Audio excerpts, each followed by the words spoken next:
The kitchen sat at the western edge of Bright Fork, where the road bent south toward the river crossings, and the last of the town gave way to open pasture. Ruth had kept it there 5 years. A small dining room at the front with 4 tables and a bench along the wall, a kitchen at the back where the stove ran from before dawn until after dark, and a garden behind that she worked in the hours when nobody came looking for a meal. Travelers stopped there. Ranch hands moving through between properties, the occasional freight driver hauling supplies down from the northern rail towns. She fed them plain food, well made, and did not ask their names unless they gave them first. The town knew where to send anyone who came in hungry after the hotel kitchen had closed. That was mostly what she was, and mostly what she wanted to be. Every evening after the last plate had been washed and the last customer had gone, she sat down at the small square table in the back of the kitchen. She set 2 plates. She poured coffee into 2 cups. She lit a small lamp and set it in the middle of the table between them, and she ate her supper across from the empty chair. The town had stopped remarking on it. It was simply what Ruth did, the way the church bell rang at noon and the freight wagons came through on Tuesdays. Whatever she carried in a way that did not ask anything of anyone else. He came into the feed store on a Monday morning with a bridle over his shoulder, a chin strap that had been mended twice and was beginning to show it. The man behind the counter took the bridle and turned it slowly, feeling for the places where the leather had begun to give.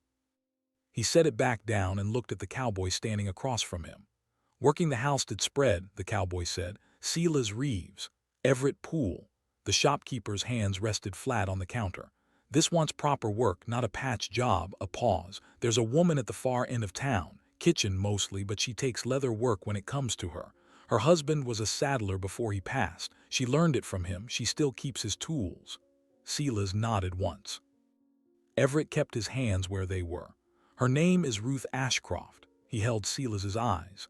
"She lost her husband and her little girl in the spring flood 4 years ago. Wagon went off the low crossing. She wasn't in it. She has kept the kitchen going since." A breath. "Town does what it can. She takes what she takes and lets the rest sit. You want the work done, ride out past the church. You will see the place. Do not expect much talking." Silas picked up the bridle.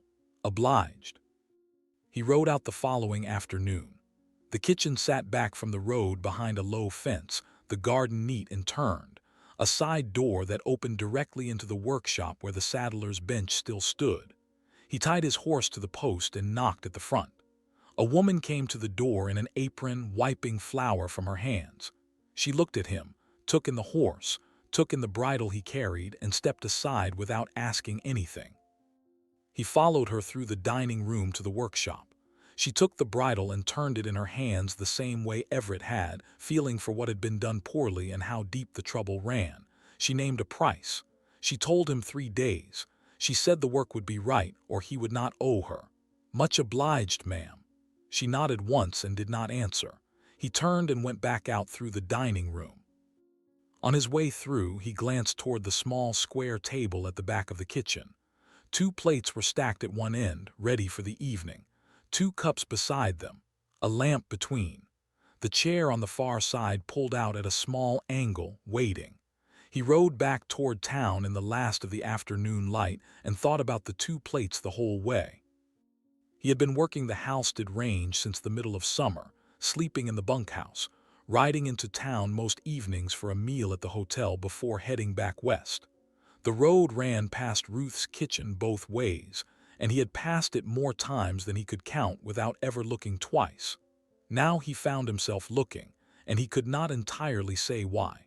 He went back for the bridle on the 3rd day. The afternoon was clear and cool, the kind of autumn light that makes everything look sharper than it is. Ruth came to the door when he knocked, wiping her hands on the apron the same as before, and led him back through the dining room to the workshop without saying more than was needed.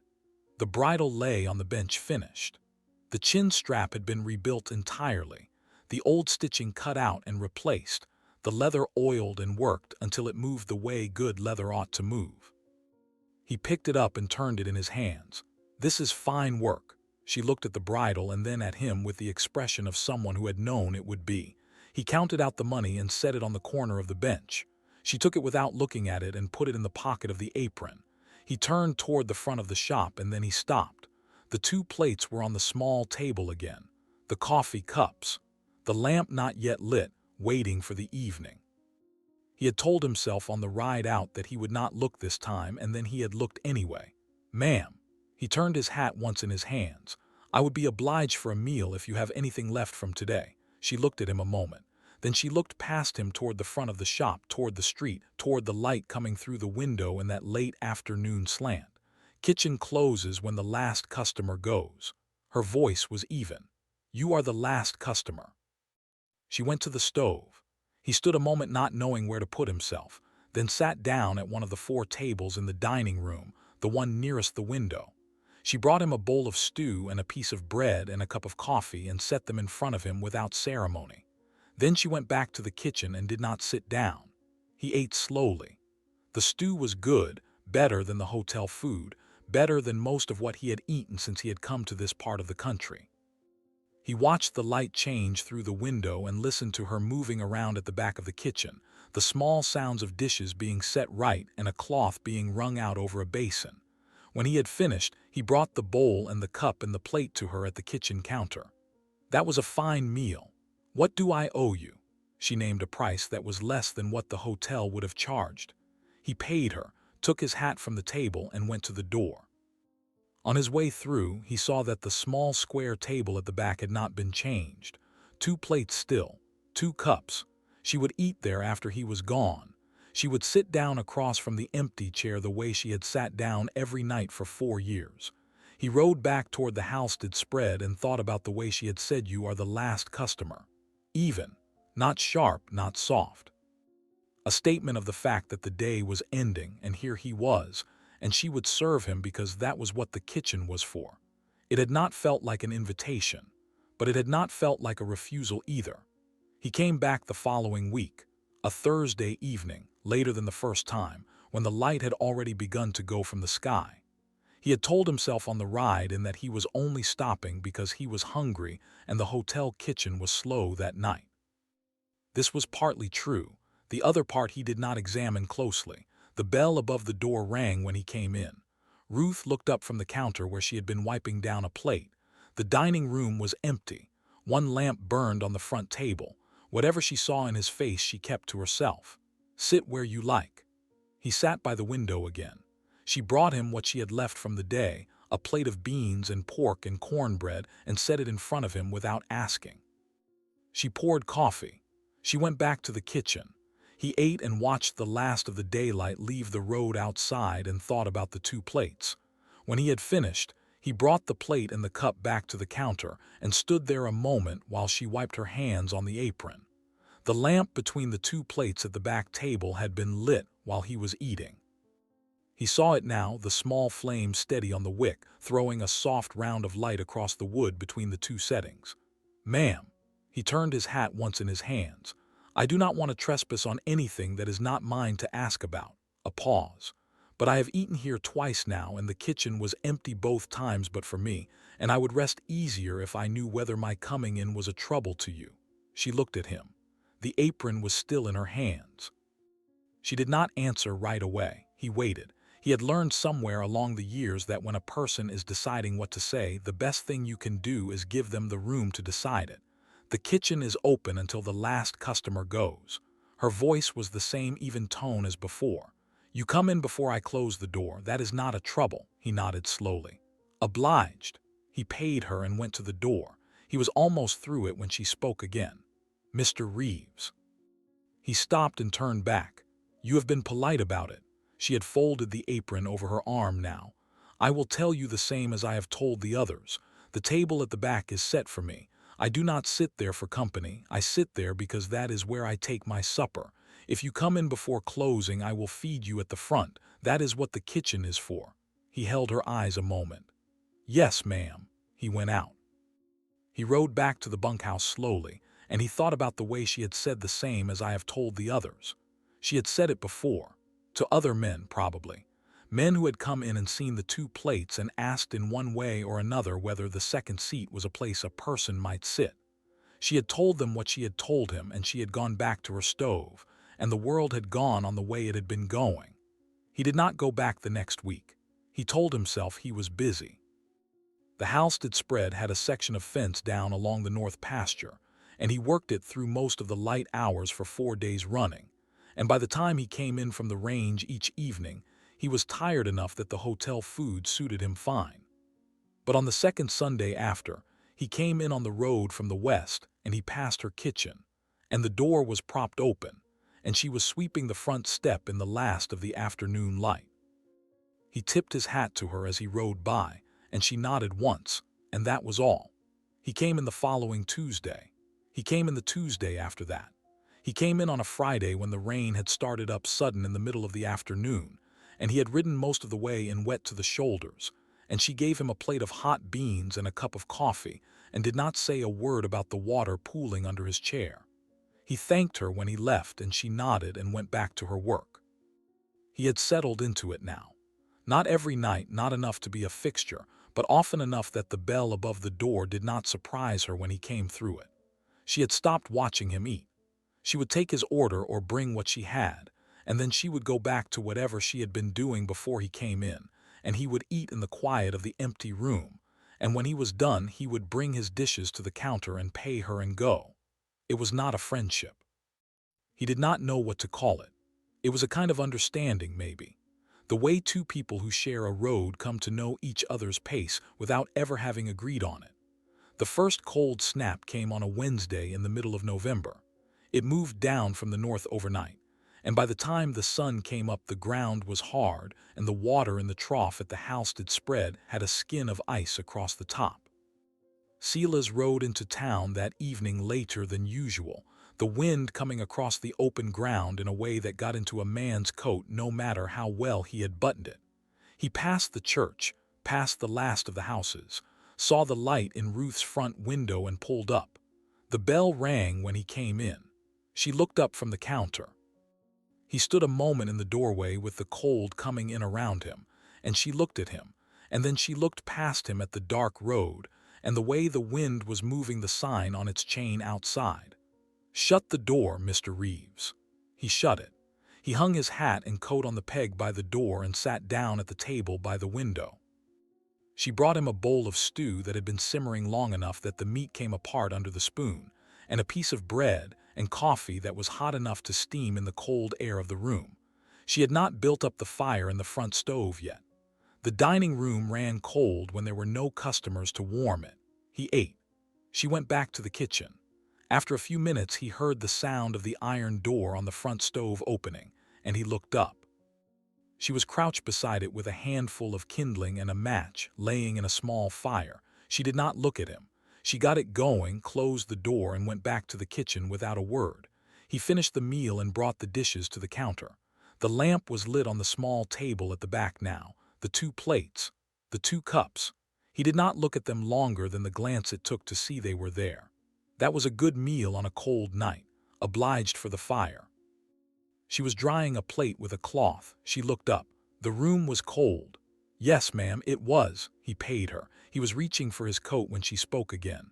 "The wind is coming out of the north. It will be worse on the ride back." He turned. She was still holding the plate and the cloth. She was not looking at him. She was looking at the window, at the dark beyond it, at the way the sign was moving on its chain outside. "I have coffee on the stove. If you want another cup before you ride out." He held the coat in his hands a moment. Then he hung it back on the peg and came to the counter, and she poured him a cup, and he stood at the counter and drank it slowly. She went on drying dishes. Neither of them spoke. When the cup was empty, he set it down on the counter and reached for his coat. "Obliged, ma'am, that helped. Ride careful." "Yes, ma'am." He went out into the cold. The wind had gotten worse. He rode back to the house that spread with the collar of his coat pulled up against his ear and thought about the way she had said "ride careful." It was the kind of thing a person said without thinking. It was the kind of thing anybody might say to any man riding out into weather. But she had said it, and she had not said much else that had not been about the food or the price, and he thought about it the whole way back. He came in on the Friday. He came in on the Monday after. He came in on a Wednesday in the first week of December when the snow had started up in the middle of the afternoon and the road was already going white by the time he reached her door. She looked at him when the bell rang and shook her head slightly, the way a person shakes her head at a horse that has come in muddy again. "You will catch your death, Mr. Reeves." "Not tonight, ma'am." He hung his coat. "I do not intend to." She fed him. She built the fire up higher this time without being asked and without remarking on it. She poured him a second cup of coffee before he had finished the first, and when he tried to pay for the second, she waved him off with a small motion of her hand and went back to whatever she had been doing at the counter. He sat by the window and watched the snow come down in the dark road outside and finished the second cup slowly, because he was not in a hurry to go back out into it, and because the room was warm now and because she had not asked him to leave. When he finally stood and reached for his coat, she came around the counter with something folded over her arm. A blanket. Wool, faded, the corners darker than the middle where it had been folded and unfolded many times. For the ride. He looked at the blanket and then at her. "I cannot take a blanket from you, ma'am. You can bring it back, or I can find you frozen in the road on Sunday morning when I go to church. One of the two." He took the blanket. He folded it under his arm and put his coat on over it and stood a moment at the door. "I will bring it back Friday." "Friday is fine." He rode back slow with the blanket bunched under his coat against his chest. He did not use it. He kept it dry.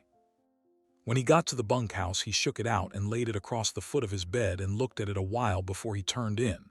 It was an old blanket, a house blanket, the kind of thing a family kept on a settee in the front room for cold evenings. He thought about that, and about which settee it had been on, and about who had used it, and he did not sleep well. He brought it back on the Friday. He had folded it carefully. She took it from him at the counter and set it aside without unfolding it and served him supper without comment. He ate. He paid. He left. Neither of them said anything about the blanket. But when he came in the following Wednesday and the wind was up again and the room was cold, she brought a second blanket out from the back and laid it over the bench by the front door where he had hung his coat, and she did not say anything, and he did not either. He wrapped it around his shoulders under his coat when he rode out. He brought it back the next time. She set it on the bench again the time after. It became a thing without either of them nomming it. The blanket was there when he needed it, and she washed it when it got wet and folded it back onto the bench, and he stopped remarking on it because remarking on it would have made it into something, and neither of them wanted it to be a something. It was simply what happened now. He came in cold. She gave him the blanket. He rode out warmer than he had come in. One evening in the second week of December, an older man came in just before closing. Ruth had already put the last of the pans away and was wiping down the counter. Silas was at his usual table by the window finishing his coffee. The man who came in was thin and hunched into his coat, and had the look of someone who had been walking a long way in the cold. He stood a moment inside the door as if uncertain whether he was welcome. "Ma'am, I saw the light. I have not eaten since morning." Ruth looked at him. She looked at the clock on the shelf behind the counter. She looked at the stove where the fire had been banked down for the night. "Sit." She built the fire back up. She heated what she had left of the stew. She cut bread and poured coffee and set it in front of the old man and did not name a price. He ate slowly, like a man who has not eaten in longer than the morning. When he was done, he put his hand in his pocket and Ruth shook her head once. "Not tonight." He looked at her a long moment. Then he nodded and got his hat and went out into the dark. Silas had not moved during any of it. He had sat at the window with his empty cup in his hand and watched Ruth do what she had done, and he had said nothing, because it had not been his place to say anything. When the door closed behind the old man, Ruth went to the stove and banked the fire down again. She wiped the table where the old man had eaten. She washed the bowl and the cup and the spoon and set them on the rack to dry. She did all of it without looking at Silas. When she had finished, she came around the counter and sat down at the table across from him. She did not sit at his side. She sat across in the chair opposite and put her hands flat on the table between them. It was the first time she had ever sat down while he was in the room. "I did not do that for show, Mr. Reeves."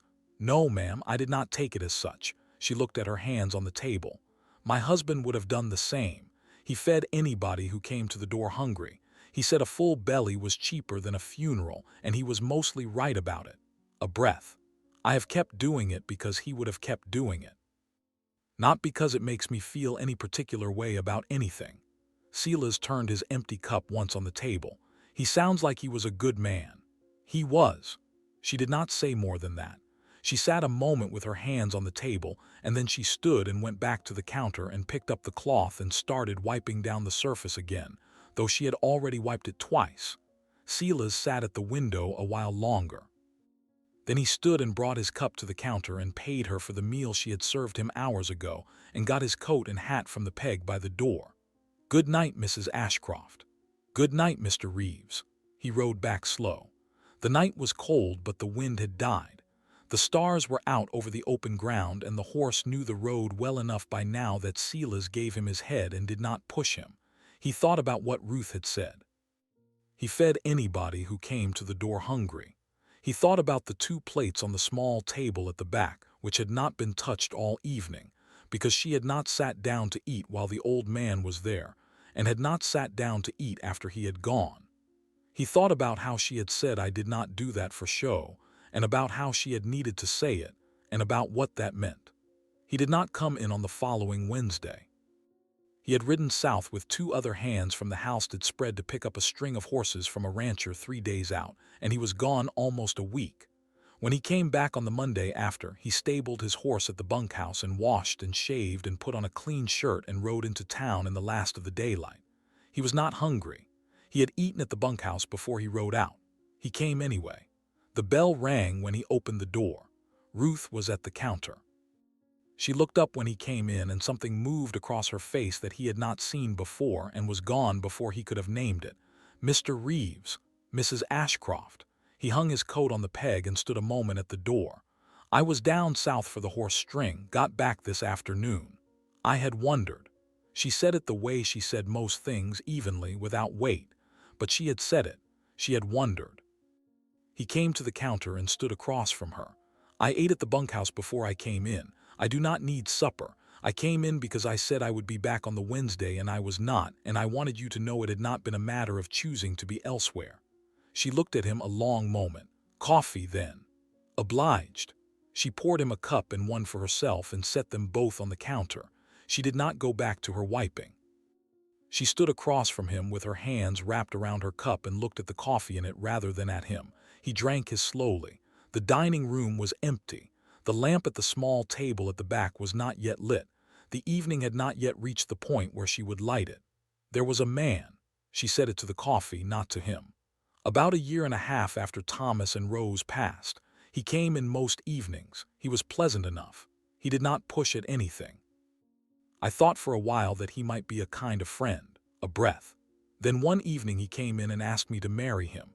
He said it the way a man asks to buy a horse he has been looking at, not unkindly. Just as a matter of business he wanted to settle. He said a woman alone in a kitchen was a hard thing, and he had a farm 2 counties over, and I could sell the kitchen and come with him, and it would be easier for both of us. She turned the cup once in her hands. I told him no. He was not angry. He finished his coffee and paid me and went out, and I did not see him again. It was not a bad thing that he had done. He had meant it kindly, I think. But I sat down at the back table after he left, and I looked at the 2 plates, and I understood something I had not understood before that evening. She was quiet a moment. I understood that I had been keeping the 2 plates because it hurt to stop, and because I did not want to stop, and because as long as I kept them there I did not have to decide what I was. A widow keeps 2 plates. A woman alone in a kitchen keeps 1. I had not been ready to be a woman alone in a kitchen. I do not know that I am ready now. She looked up at him for the first time since she had started speaking. "I am telling you this because you have been coming in a long time now, Mr. Reeves. And I do not want you thinking the 2 plates are a thing that is waiting to become 1 plate and 1 other plate. That is not what they are. They are what I said they were. They are my supper, and they are for me, and they are not a place that is being kept open for anyone." Silas set his cup down on the counter. He turned it once with his fingers on the handle, and then he took his hand away and looked at her. "Ma'am, I have not been coming in because I was waiting for a chair. I have been coming in because the food is good and the room is quiet, and you have not asked anything of me that I could not give. If there comes a day when my being here is a trouble to you, I will stop coming. I have not thought past that, and I have not been asking you to." She looked at him a moment. "I know. Yes, ma'am. I wanted to say it anyway.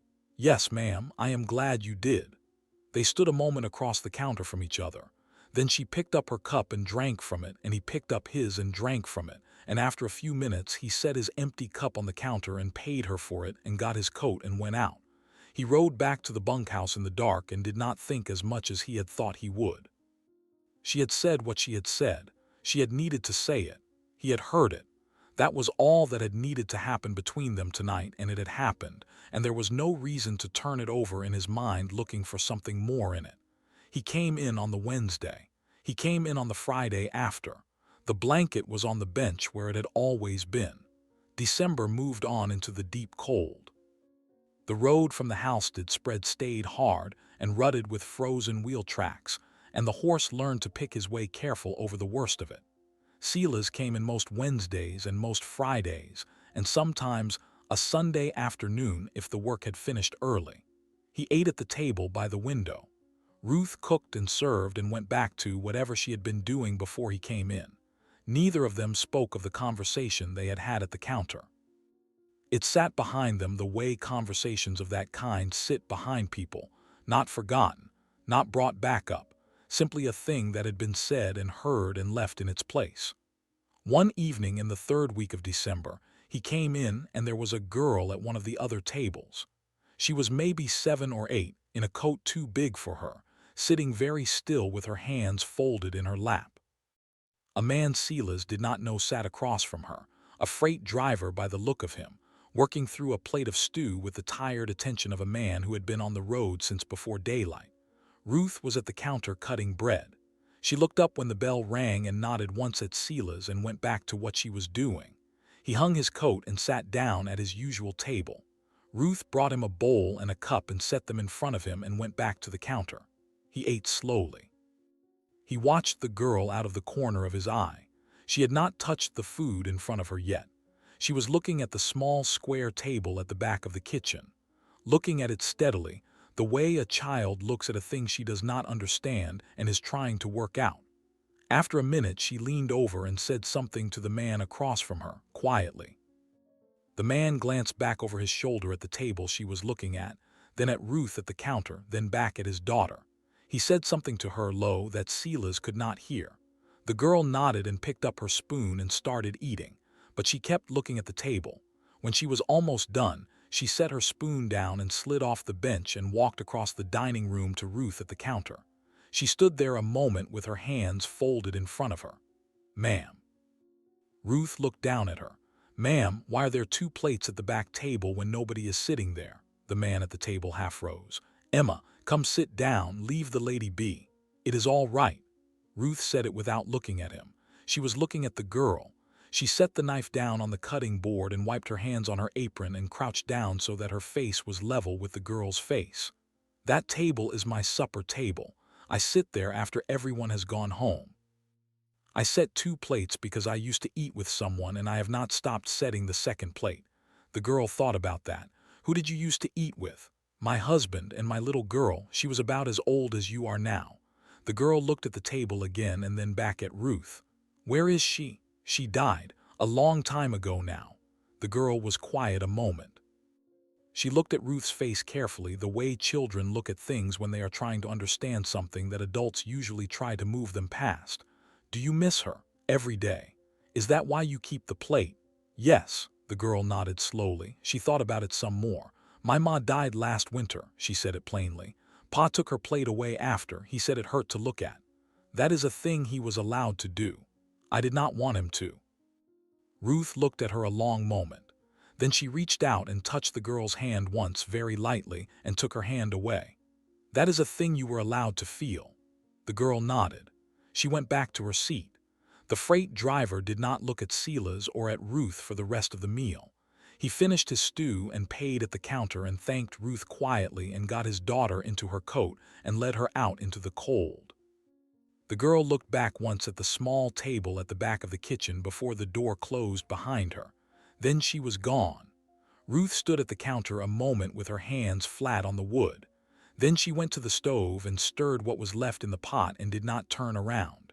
Silas ate the rest of his supper slowly. When he was done, he brought his dishes to the counter and set them down. She did not look up from the stove. "Mrs. Ashcroft." "Yes. I am going to sit a while if that is all right with you. I do not need anything more. I would just as soon not ride out yet." She was quiet a moment. Then she nodded once, still not turning around. "Sit where you like." He went back to his table by the window. He did not order anything else. He sat with his hands folded on the table and looked out at the dark road and waited. After a while, he heard her moving at the counter again, wiping it down, putting things away. He heard her bank down the fire in the front stove. He heard her come around the counter and take a match from the small tin on the shelf. She lit the lamp at the small table at the back. The flame caught and steadied. She did not sit down at it. She stood beside it a moment, looking at the two plates. Then she went back to the counter and picked up a bowl and ladled stew into it and set it on the small table at the second setting. She set bread on the plate. She poured coffee into the second cup. She stood a moment looking at what she had done, at the two full settings now, the meal ready on both sides of the table. Then she came to the front of the dining room where Silas was sitting. "Mr. Reeves." He looked up. "I am going to eat my supper. I would take it as a kindness if you would come and sit at the table while I do, not across from me, beside me, at the bench along the wall." He looked at her a moment. "Yes, ma'am." He stood and followed her back to the small table at the back of the kitchen. He sat on the bench along the wall where she had told him to sit, an arm's length from her but not across from her. She sat down in her usual chair. She did not touch the second plate. She did not move it. She ate her own supper slowly, the way she had eaten every supper for 4 years, and Silas sat beside her on the bench and did not eat and did not speak. The lamp burned between them. The two plates sat where they had always sat. The second setting, full of food she had put there tonight for a reason he did not entirely understand and did not need to understand, sat untouched across the table from her. After a while she said, "The girl was right to ask." "Yes, ma'am. I have not told anyone that in 4 years about Rose, about her being about that age." A breath. "The town knows, but nobody has asked me to say it." "No, ma'am. It was easier to say to her than it would have been to say to any of them. Children are easier that way sometimes." "Yes." She ate a while longer. Silas sat on the bench and looked at the wood of the table and did not push at anything. Outside, the wind had picked up again. The sign was moving on its chain. Inside, the kitchen was warm and the lamp was steady, and neither of them was in any hurry. When she was done, she set her spoon down. She looked at the second plate across from her. She looked at it a long time. Then she looked at Silas beside her on the bench. "I do not know what I am doing tonight, Mr. Reeves." "No, ma'am, I do not either. That is all right." She sat a while longer with her hands in her lap. Silas did not move.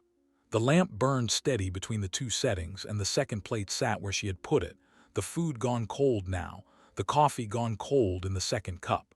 She looked at it for a long time. Then she stood and picked up the second plate and the second cup and carried them to the counter and set them down. She did not throw the food away. She covered the plate with a cloth and set it on the shelf where she kept things that would keep for the morning. She came back and sat down. The lamp was still burning. The two settings were now one setting and one empty place where a setting had been. She looked at the empty place a while. "I do not know if I will do that tomorrow or the day after." "No, ma'am. I do not want to promise anything I cannot keep. Not to you, not to myself, not to them." "You do not owe anybody a promise tonight, Mrs. Ashcroft." She nodded slowly. She looked at him beside her on the bench. "You have been a patient man." "I have not been doing anything that required patience, ma'am. I have been eating supper." She almost smiled at that. It was the first thing close to a smile he had seen on her face in all the weeks he had been coming in. It did not stay long, but it had been there. "Would you sit a while yet?" "Yes, ma'am, as long as you like." They sat. The wind moved outside. The lamp burned. After a while she got up and made fresh coffee and brought 2 cups back to the table and set one in front of him and one in front of herself. She sat down beside him again on her side. He did not move to the chair across from her. She had not asked him to, and he understood that she was not going to, and that this was the shape of the thing for tonight and possibly for a long time after, and that was fine. He came in the following Wednesday. There was one plate at the small table at the back. He did not remark on it, she did not remark on it. He ate his supper by the window and paid her and got the blanket from the bench and rode back to the bunkhouse in the cold. He came in on the Friday. There were 2 plates. He did not remark on it. Neither did she. The 2 plates came and went through the rest of that winter. Some nights there were 2, some nights there was 1. She did not explain it to him, and he did not ask her to. He understood that she was working something out that could not be worked out in a straight line, and that his job, if he had one at all in the matter, was simply to keep coming in and eating supper and going home, and to let her arrange the plates at the back table however she needed to arrange them on any given night. By the middle of February, most nights there was 1 plate. By the beginning of March, all nights. He asked her to marry him on a Sunday afternoon in the middle of April, standing at the counter with his hat in his hands, in the same plain way he had asked her for a meal the first time. She looked at him a long moment. Then she set down the cloth she was holding. Yes, Mr. Reeves, Sela's. They were married in the church at the end of May. Ruth kept the kitchen. Sela's built her a proper leather shop off the side of the building, since the demand for the work had grown steady, and he took on more of it himself as the seasons went by, learning from her hands and from the tools that had once been Thomas's and that Ruth had kept clean and oiled all those years. The small square table at the back of the kitchen stayed where it had always been. Most nights they ate there together after the last customer had gone. 2 plates, 2 cups. 1 lamp between them. Some nights when the light was low and the room was quiet, Ruth would set a 3rd plate at the end of the table. She did not explain it. Sela's did not ask. He understood.